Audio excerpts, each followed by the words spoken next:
Hello नमस्कार दोस्तों, स्वागत है आपका स्टडी पावर सेंटर में। तो दोस्तों आज है 3 जनवरी सन 2023 और 3 जनवरी से रिलेटेड जितने भी महत्वपूर्ण क्वेश्चंस बन सकते हैं वो सारे हम इस वीडियो में डिस्कस करेंगे।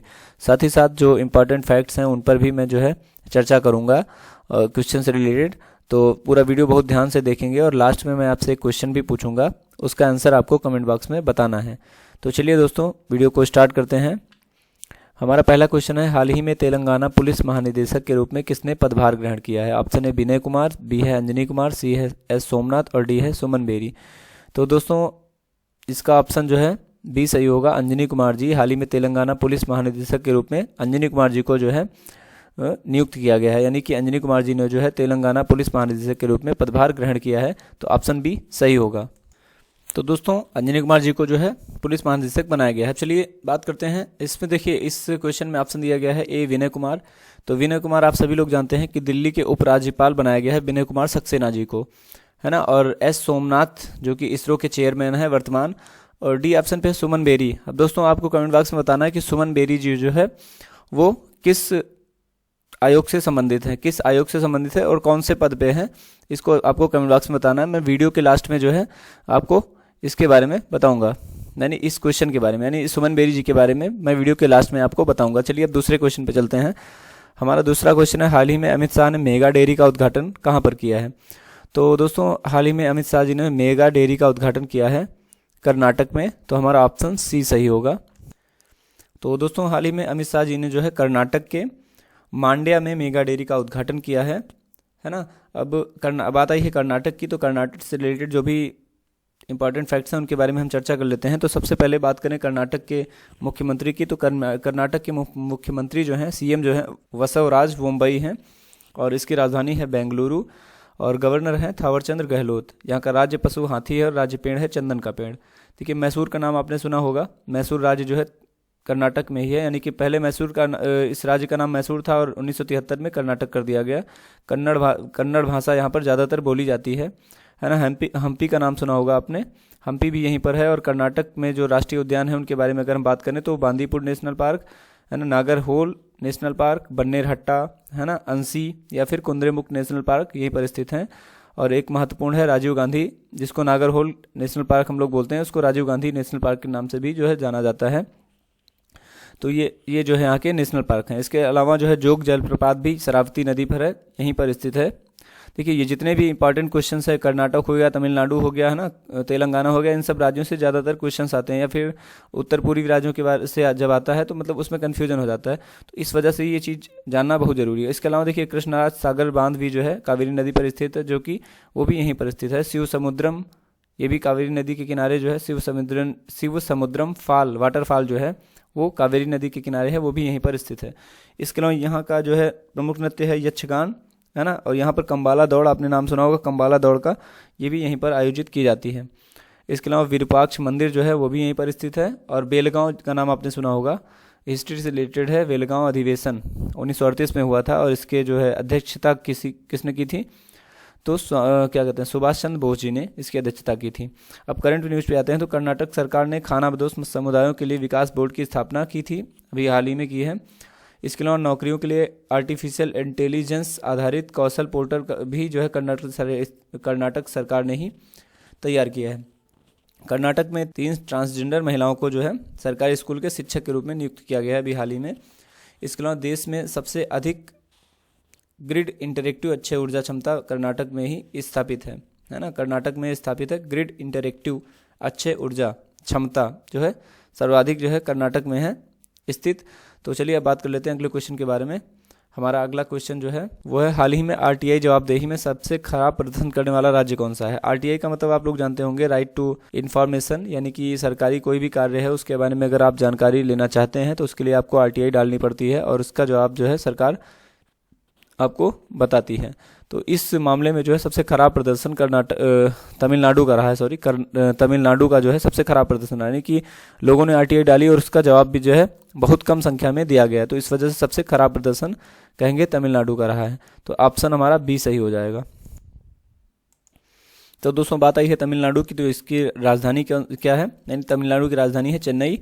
और इसके अलावा यहाँ के मुख्यमंत्री हैं एम के स्टालिन, है ना। इनकी जो है एक फेमस ऑटोबायोग्राफी है उंगलिन ओरुवन, किसकी?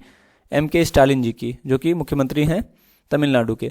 और इसके अलावा यहाँ के गवर्नर कौन है? R.N. रवि। यहाँ की जो है, यहाँ का राज्य पशु जो है नीलगिरी तहर। देखिए दोस्तों, आपने नीलगिरी की पहाड़ियों के बारे में सुना होगा, वो भी कहाँ पे है? तमिलनाडु में ही स्थित है। इसके अलावा मीनाक्षी मंदिर यहीं पर स्थित है। मीनाक्षी मंदिर जो है वो माँ पार्वती जी का मंदिर है, और कहाँ पर स्थित है? मदुरई शहर में। अच्छा, मदुरई शहर किस नदी के किनारे है? ये आप मतलब इसका आंसर आप बताएंगे कि मदुरई शहर किस नदी के किनारे है। तो किस नदी के किनारे है? वैगई नदी के किनारे। इसके अलावा देखिए, मीनाक्षी मंदिर जो है वो द्रविड़ शैली में बनाया गया। द्रविड़ शैली में कैसे मंदिर बनते हैं? पिरामिड नुमा। तो ये जो है कहाँ पर स्थित है? तमिलनाडु में स्थित है ना।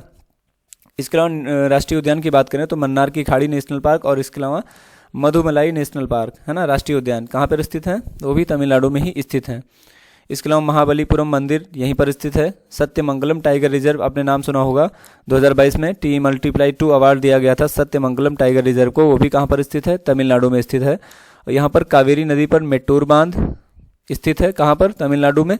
और डुगोंग संरक्षण केंद्र भी कहाँ स्थित है? तमिलनाडु में, है ना। इसके अलावा बृहदेश्वर मंदिर तंजावुर में जो है स्थित है ना। ये जितनी भी इंपॉर्टेंट बातें हैं ये सब तमिलनाडु से रिलेटेड ही हैं। इसके अलावा पोंगल जो है, पोंगल में किस भगवान की पूजा की जाती है? तो भगवान सूर्य की पूजा की जाती है ना।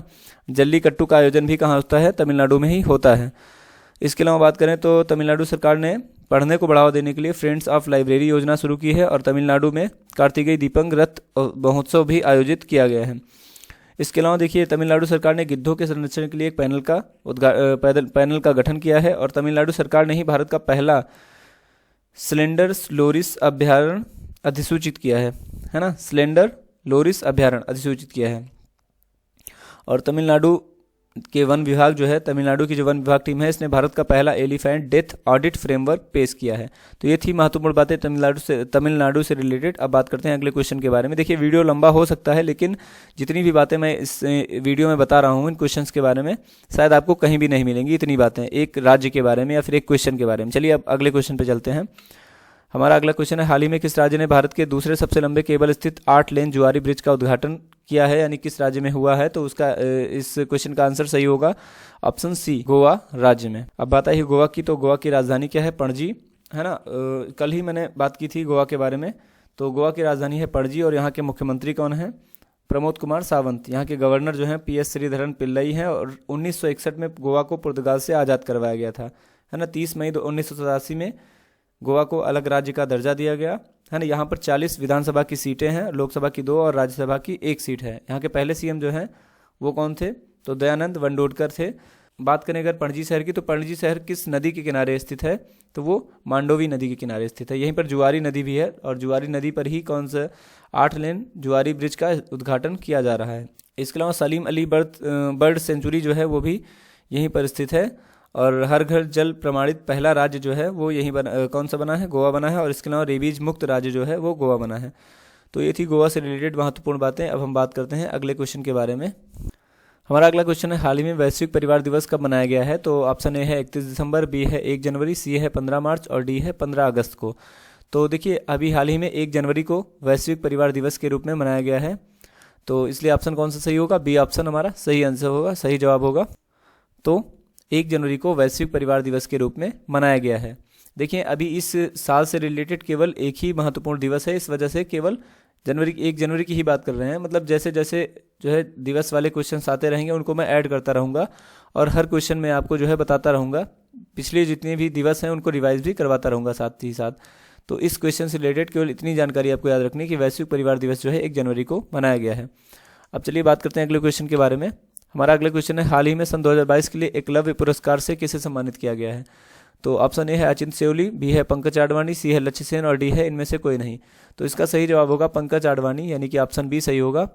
पंकज आडवाणी जी को जो है अभी हाल ही में एकलव्य पुरस्कार से सम्मानित किया गया है 2022 में, तो ऑप्शन बी सही होगा। इसके अलावा लक्ष्य सेन, इसमें ऑप्शन दिया गया, देखिए लक्ष्य सेन का नाम आया, तो लक्ष्य सेन ने अभी देखिए लक्ष्य सेन जी कौन है? अभी हाल ही में ऑल इंडिया बैडमिंटन टूर्नामेंट जो है जीतने वाले कौन है? लक्ष्य सेन जी हैं। खेल से रिलेटेड क्वेश्चन है, तो खेल से रिलेटेड जितने भी अवार्ड्स के हैं लगभग अवार्ड के बारे में हम बात कर लेते हैं। तो rising star of the year पुरस्कार के लिए अंतिम पंघाल जी को नामित किया गया अभी हाल ही में, है ना। और कल मैंने एक क्वेश्चन का मतलब एक क्वेश्चन अभी लास्ट में आपसे पूछूंगा, अभी खेल से रिलेटेड ही एक क्वेश्चन। तो गांधी मंडेला पुरस्कार से दलाई लामा को अभी सम्मानित किया गया हाल ही में। और अवनी लेखरा को para sports person of the year का जो है पुरस्कार दिया गया है। इसके अलावा जो है फ्रांसीसी सरकार द्वारा अरुणा साईराम को सेवेलियर पुरस्कार से सम्मानित किया गया है और अजीत अंजुम और आरफा खानम को कुलदीप नैयर पत्रकारिता का सम्मान मिला है। तो अवार्ड से रिलेटेड जितने भी क्वेश्चन थे लगभग इस वीडियो मतलब इस क्वेश्चन में जो है कवर हो गए। अब चलिए अगले क्वेश्चन पे चलते हैं। हमारा अगला क्वेश्चन है, हाल ही में छठी एथलीट राष्ट्रीय महिला मुक्केबाजी चैंपियनशिप 2022 में किसने स्वर्ण पदक जीता है? तो ऑप्शन बी हमारा देखिए पहले से ही टिक लगा हुआ है।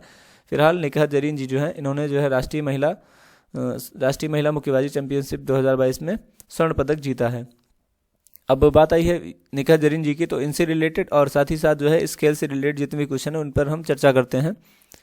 तो दोस्तों निकाह जरीन जी जो हैं वो 5वीं भारतीय महिला बॉक्सर हैं जिन्होंने वर्ल्ड बॉक्सिंग चैंपियनशिप में गोल्ड मेडल अपने नाम किया है। अभी हाल ही में जो है वर्ल्ड बॉक्सिंग चैंपियनशिप में इन्होंने गोल्ड मेडल जीता था। तो ऐसा करने वाली ये 5वीं भारतीय महिला बॉक्सर बन गई हैं, है ना। और इन्होंने देखिए मैरी कॉम जी का नाम आपने सुना होगा, इन्होंने इसी चैंपियनशिप में 6 बार गोल्ड जीता है। मैरी कॉम का नाम आपने सुना होगा, तो उन्होंने बॉक्सिंग में 6 बार इस चैंपियनशिप में 6 बार गोल्ड जीता है ना। और इसके अलावा जो है निकाह जरीन जी ने जो है अभी हाल ही में जीता है। तो टोटल इन्होंने जो है ये 5वीं ऐसी महिला हैं जिन्होंने ये गोल्ड मेडल जीता है विश्व मुक्केबाजी चैंपियनशिप में। अभी यहाँ पे बात हो रही है राष्ट्रीय महिला मुक्केबाजी चैंपियंस के बारे में। तो ये थे दोस्तों इस क्वेश्चन के बारे में रिलेटेड बातें, इस क्वेश्चन से रिलेटेड महत्वपूर्ण बातें। अब हम चलते हैं कल के क्वेश्चन के बारे में। तो हमारा कल का क्वेश्चन था, हाल ही में NHAI का प्रमुख किसे बनाया गया है? तो हमारा ऑप्शन ए सही जवाब था, संतोष कुमार यादव। इनको जो है अभी हाल ही में national highway authority of India का प्रमुख बनाया गया है ना। अब हम बात करते हैं आज के क्वेश्चन के बारे में। तो हमारा आज का क्वेश्चन है, हाल ही में ICC T20 cricketer of the year का पुरस्कार किसे दिया गया है? इस पुरस्कार के लिए यानी किसे नामित किया गया है? तो इसका जवाब जो है आपको कमेंट बॉक्स में बताना है। और अगर आपने कल का वीडियो नहीं देखा है तो ज़रूर देखें, क्योंकि इसका जवाब जो है आपको कल के वीडियो में मिल जाएगा, यानी कि 2 जनवरी का जो वीडियो था करंट अफेयर्स का, उसमें इसका जवाब मिल जाएगा, है ना। तो वीडियो में साथ बनने के लिए बहुत बहुत धन्यवाद। और दोस्तों आपसे रिक्वेस्ट है कि ज़्यादा से ज़्यादा संख्या में वीडियो को शेयर करेंगे, है ना। और कल का हमारा टारगेट था 60 व्यू, और जो कि हमने अचीव भी कर लिया है। लगभग 1-2 व्यू शायद कम रह गए होंगे।